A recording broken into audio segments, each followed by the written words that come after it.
For more than 25 years, Harry Bliss has been a successful cartoonist. He's done thousands of cartoons, many of them for The New Yorker, and has illustrated more than 25 books for children. Harry Bliss's latest work is a graphic memoir called You Can Never Die. It's about his own life, of course, and about Penny, a dog he had and adored for 17 years.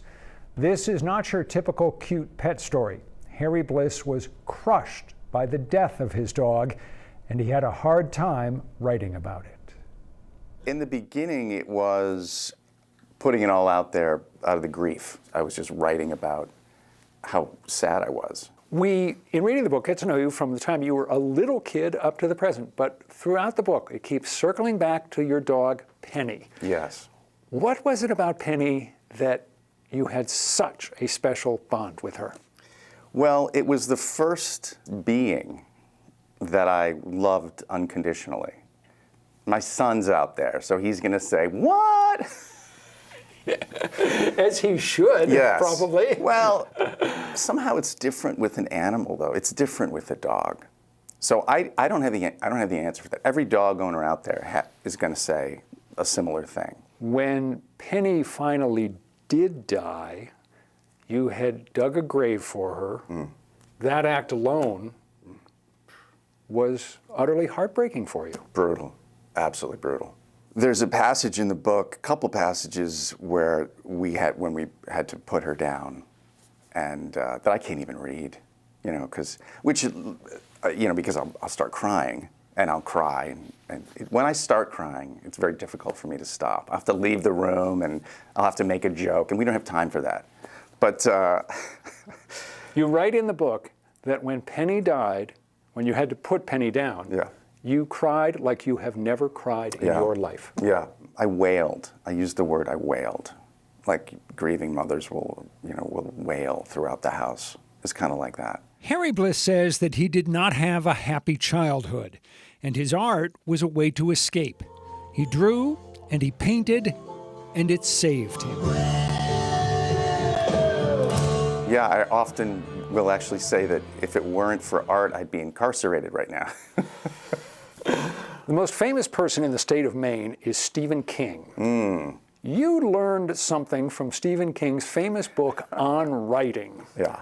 What did you learn from that book, Harry? Yeah, well, I do talk about my drug use in the book. I learned from Stephen King that snorting cocaine can help you write or create in our collective cases. So you're not joking when you say this. No.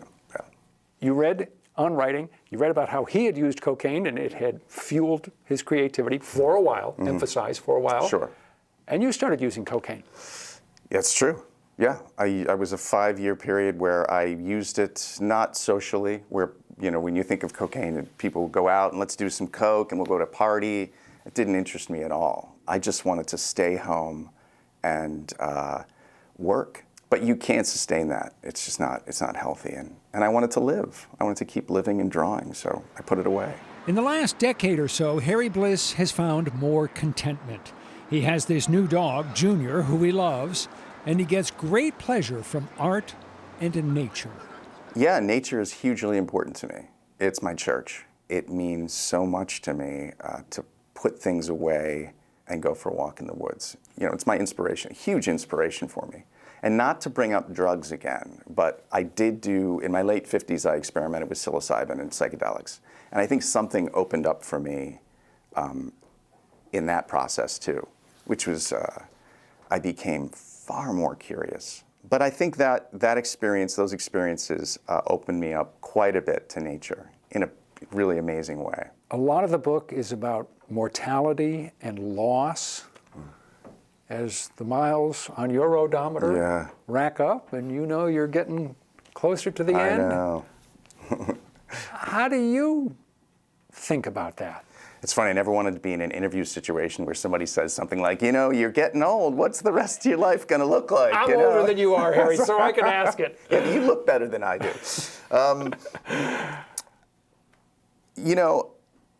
As I age, I'm 61, I'm loving it. I like getting older. I like these people. Someone at a book signing said, "You don't get wiser." I disagree. I think I get wiser and more interested, and I love slowing down. If the dog wants to smell something, have at it. You know, just smell them all. I got nothing to do. I'm not going to rush back to the hotel or whatever I have to do. That aspect of that kicked in with age. It really has. I wasn't that way 20 years ago. I was, you're trying in your early years, you're trying to be successful or to make ends meet, or I just don't care anymore. It's a really Wow. interesting book, really well told. He's a fine writer as well as a gifted cartoonist and Yeah. artist, and he's got a really interesting perspective on the things that matter. It's not just a story about a dog, it's Right. about love and loss and life and how we all eventually will end up in the same place. I loved hearing him, though, talk about Penny and his love for Penny, because there really is something so special about our pets and dogs. And I can't help but think of that quote where it's like they're with you for such a short part of your life, but for them, you're their whole life. And so it makes sense that he had so much love. He says things in a fresh way, but what he says about our love of dogs and the grief, the overwhelming grief we feel for dogs, cats, other pets, will strike, I think, a universal chord. Yeah. People will know what he's talking about. Good stuff. Again, the name of Harry Bliss's graphic memoir is You Can Never Die.